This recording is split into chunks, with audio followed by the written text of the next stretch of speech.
She'll be in France talking about Reverend Jackson's award that he received from the Emmanuel Macron, French president, yesterday. Santita will join us right after this. It is the Santita Jackson Show. I'm Andrea Darlas in for Santita. We'll chat with her after this on Chicago's Progressive Talk, WCPT. We can change the world, change the world, change the world. Oh, yes, we can. We can change the world, we can change the world, change the world. This is the Santita Jackson Show. It's not too late. Gotta save the children. We can't wait. Let's change the world. It is the Santita Jackson Show. I'm Andrea Darlas, and I am so honored and privileged not only to be sitting here and filling in for the great Santita Jackson, my friend, but to have her join us on the line to talk about where she is. We've been talking about it for the past couple of days, and such an amazing honor for her family and an amazing, amazing man, an amazing human being, the Reverend Jesse Jackson, honored by France. French President Emmanuel Macron awarding Reverend Jackson the country's highest honor. And Santita is on the phone with us now. Santita, you have just got to be beaming. I saw some of the video footage from the ceremony yesterday. You just have to be grinning from ear to ear at this wonderful honor for such a distinguished man, Reverend Jackson. Well, first of all, let me thank you for always being such a beloved sister and team player. Whenever I've had to leave, you and Brandon have stepped in, and us sisters have to stick together, but I love my Brandon also. Absolutely. Thank you, Santita. I mean, not just, I'm honored just that you helping me because I've admired you for so long in media. But, it is a distinct honor. My father and my family do not see it as an honor that he is accepting alone. I mean, beyond my mother, who's been his partner in life and in this work for 60 years. In fact, she's kind of pulled him into the movement, if you will, because of her own life experiences. In a particular way. But, I think of all of these nameless, faceless people who marched, and they didn't just march, they worked. Marching is an expression of dissent, of protest, of an indication that something needs to change. But the work goes on every day. Rainbow Push, as you well know, is open 6 days a week. When people's lights, gas go out, when children are in jail, when people have faced discrimination at work, on and on and on. That's the kind of work that is done every day, and that was honored. But it was, you had so many people whose names we'll never know. Many people I have known who were with us yesterday as Reverend accepted this medal, the highest civilian and military honor that France bestows upon any human being. It was created by Napoleon Bonaparte, and it was to acknowledge the highest service that one can render to one's country. And not just to one's country, just to the world. And so, they have honored so many people, and it was just wonderful to see President Macron in a particular way. Many political reporters were there. Not many, but there were a few, those who they would allow in. And they were surprised that the president broke protocol. As you know, my father has advanced Parkinson's. And while he's still getting along, it is getting more difficult for him to get around. And President Macron not only stayed at the reception for about an hour, he met with Reverend Jackson for nearly that amount of time prior to the ceremony. So we were sitting in there waiting. Talking. And he wanted to pick Reverend's brain about the state of the world and what do you think we should be doing? What do you think I should be doing? He's facing re-election next year. But, of course, he is someone who's on the global stage. And he's a young man, so he has a lot of years to serve people in many different capacities. And Reverend kept pressing the issue of Haiti. He said you have a particular obligation to Haiti to help them to be reconstructed. We have the Marshall Plan we got that for Europe.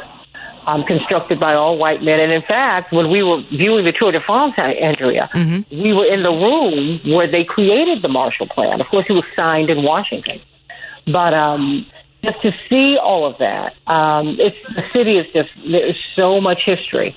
We're just dripping with it. And as we fight not to tell our history in the United States, I was struck by that as well. They're more willing here in France to talk about more. Mm-hmm. No one's perfect. But and you can even see in the construction of the city, the president had us go on a special tour of the Eiffel Tower. And it was just fascinating to watch how this city that was constructed hundreds of years ago, was retrofitted to be able to withstand a metro. You have massive underground parking. Yeah. Just things that we're still trying to figure out. I said, wow, if we just use, my brother Jonathan, who's a real estate developer, said, if we just use this template in many of our major cities, wow, look at what we would be able to do. Absolutely. Constantly, Absolutely. So, when I was watching President Macron speak to Reverend Jackson and to the crowd and to the people in the audience, the words that he used, Santita, were so powerful. He was thanking Reverend Jackson and think about the sentence too, change the destiny of the United States and the world. And really that's what Reverend Jackson and the Jackson family has done. With the help, of course, of those who came before, but paving the way for the future and just such powerful words with changing the destiny of the world. That really had to resonate with you. Well, I thought it was a wonderful thing. I think certainly our family was honored to be with our father. But, the first person my father mentioned was my mother. Yeah. They've been on this journey together for 60 years, just about. And when I think of St. Clair Booker, who just made his transition, when I think of Reverend James Bevel, when I think of Reverend C.T. Vivian, of course, Reverend Dr. Martin Luther King, Reverend Fred Shuttlesworth, Dorothy Cotton, Renona Clayton, who's still with us, Andrew Young, my Uncle Andy, Hosea Williams, and Bernard Lafayette, and Bernard Taylor. I mean, and the names are just, I think of the Moore family in Chicago who helped to found PUSH. I think of the Wilsons, Velma Selma and Thelma Wilson. I think of there's so many people who were there with us. Frank Watkins, who's still with us. I think of so many people. I think of Gary Massoni, my father's classmate from the University of Chicago, and then David Wallace, who was his classmate, and Lucille Conway Lohman.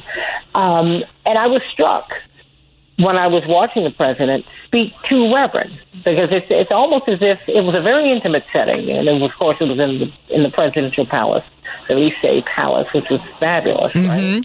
So what was striking was the intimacy of the reception, because it's as if he was, as you noted, he was not addressing Reverend, he was speaking to him. Yes, and it was like the conversation that they had carried over onto the stage. And then when it was over, instead of leaving, he walked off the stage and he had them bring 2 chairs.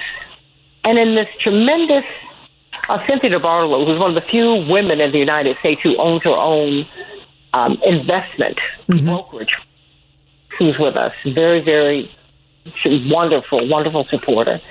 She said, what an empathetic gesture. Yeah. So he sat with him and sat with him for almost an hour.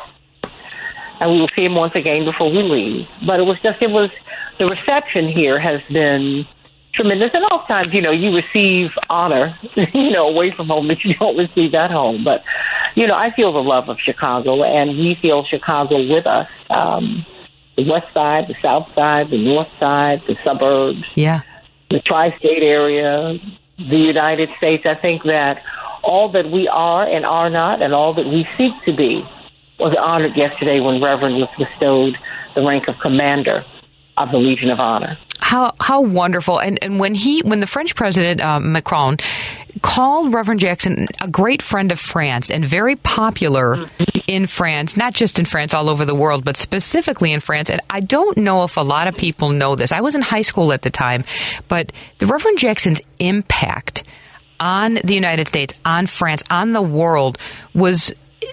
It's known in so many ways, of course, for his presidential run and the role that he's had through Rainbow Push in the 80s and running for president in 88.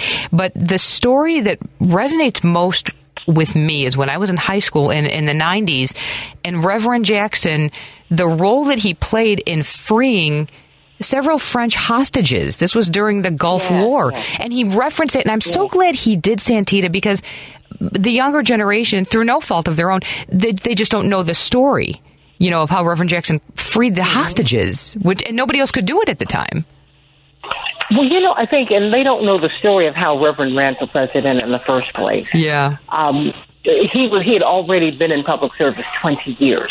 Even though he was a very young man. Mm-hmm. By the time my father ran, I think he was 41.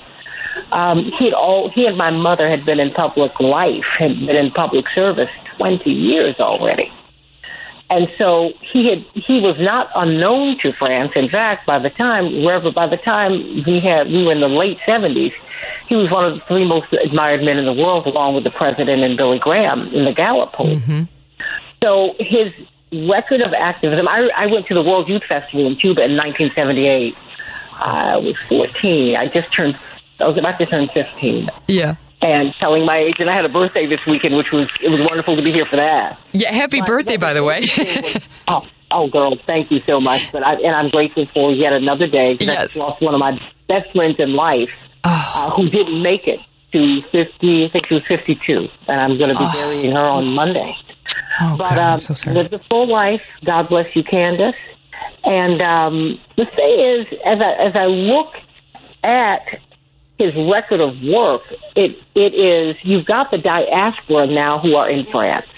You have the people from Haiti. You have the people from Gabon.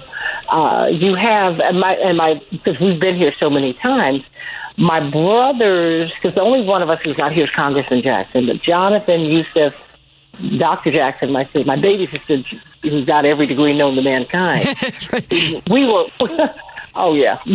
remarking how struck we were by how Paris is no longer as white as it was. And Paris was always very welcoming. Don't get me wrong. They don't have they're more, that's why Richard Wright came here and Josephine Baker and Miles Davis had a hard time leaving. Quincy Jones had a hard time leaving because they were accepted as human beings. Now, mind you, they are Maya Angelou. Mind you, these are some of Dee Dee Bridgewater. These are the people who are the best at what they do. So who doesn't want, the masters at what they do? But you were not barred from restaurants. I mean, the American government came in and said, because black people mingled, the black soldiers mingled so effortlessly with the French, they then launched a campaign to say that black men had tails, and that they were half animal, half human. But it's interesting to see the Moroccans and the Tunisians, and they're also in government. Yes. I mean, one of the top ministers in the government was our guide on our tour of the Eiffel Tower just a couple of hours ago. Wow. So you see them growing, and that is what we push for in the United States, for all of us who built this Western project. And it took a lot of us to do it. It's not a European project. It's an indigenous project, an African project. It's a European project. It's a project that everyone participated in. We do need to go toward a more perfect union, and I think that if we just continue to grow and continue to push the limits, which is why WCPT and AM 950 Radio, my other home, that's why it's so important. And what you do is so important, because we've got to help Americans become part of the world. Yes. The world. We've been blessed by two oceans, right? Right. In Europe, you drive a few hours, you're in another country. So you got to be multilingual. Yes. In Europe, you're dealing with Europe, you're dealing with Asia, and you're dealing with Africa. You're right on top of that. You got Greenland just over here. So they're in the middle of a lot. And so, looping back to the Legion of Honor, it is a tremendous honor to see the work of those who sought to create a more perfect union honored. It was wonderful to see the president of France speak to Reverend as his elder statesman. Yes. Yes. He said, where do you see the world? Reverend, what do you think I should be doing then? I need you to help me to see where we're going. Mm-hmm. And to see this young man, who is the president of the French Republic, treat those experiences from Jim Crow, post-slavery, Jim Crow, into the civil rights movement and the women's rights movement, because, of course, Reverend was the first top-tier candidate to pledge to have a woman on the ticket. That's why you got Geraldine Ferraro. Mm-hmm. They didn't just come out of Walter Mondale's head. Reverend pledged and pushed. And none of the candidates, including the nominee, may he rest in peace, Walter Mondale, none of them would pledge to put a woman on the ticket. And in order to counteract the power of the rainbow and all of the voters that Reverend brought into the process, 2.5 million of them in that cycle alone, they put a woman on the ticket, and they should have. But I think that we've just got to continue to push.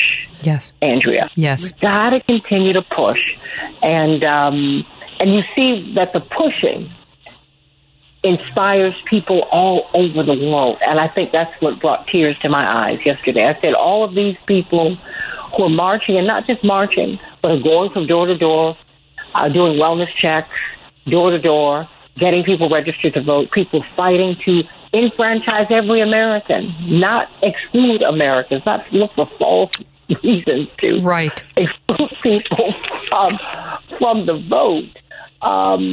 And people look at us quizzically. We have to understand that people look at us and say, wait a minute, you, as the French fight liberty, equality, fraternity, those are their 4 poles. They're like, wait a minute, you're the great beacon for democracy. You mean to tell me you want fewer people to vote?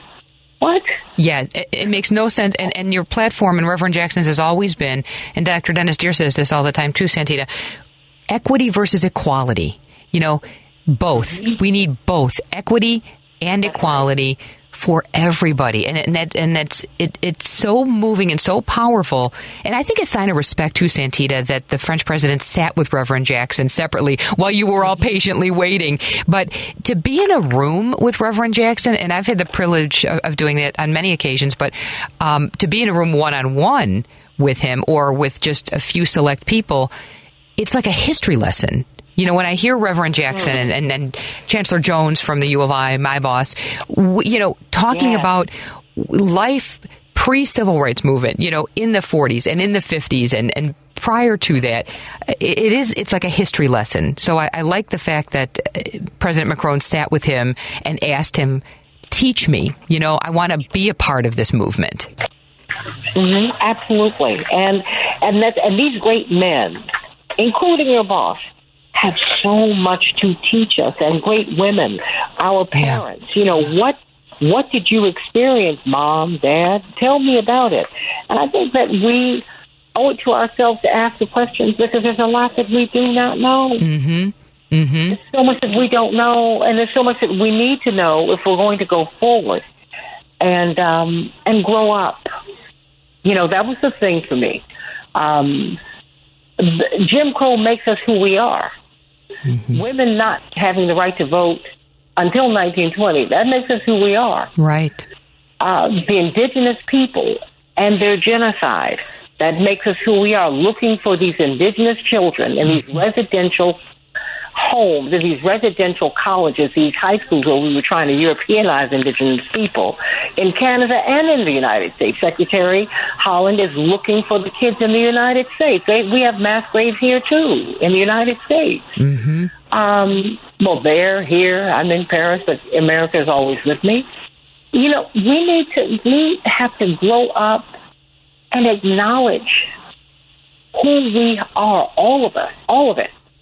And then we'll be able to move forward. And, and people know who we are, and they love us anyway. Mm-hmm. Absolutely.